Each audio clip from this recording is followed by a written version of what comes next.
how you guys doing?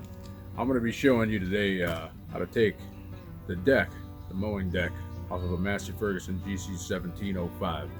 And come with me and I'll show you how to do that. Alright, here she is. This is the GC1705 Massey Ferguson. She's a mess right now. We're giving her a oil change and stuff today, so we'll be cleaning her up from last year. See these pins here? See the pins?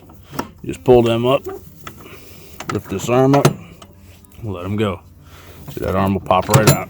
And do the same thing to the other side.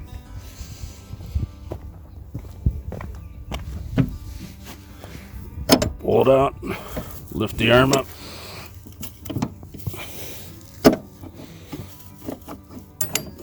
Just like that.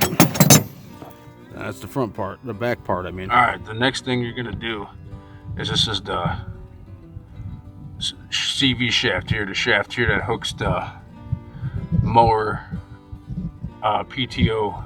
This is the PTO. This hooks the PTO to the deck to keep it mowing.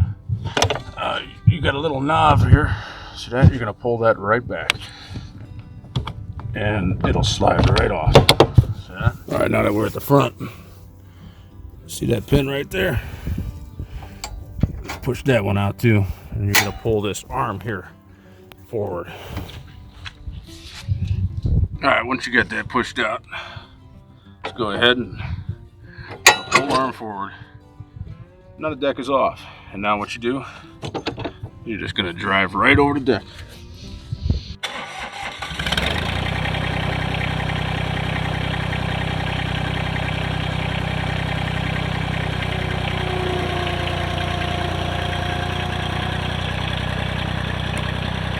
Sometimes if you haven't used them pins in a while, you're gonna have to hit them with a hammer. Sometimes they stick, so if they ain't coming out for you, tap them with a hammer a few times. Sometimes that'll get them going where you need them to. Other than that, if you guys have any questions, leave them in the comments below, and I'll try to answer the best I can.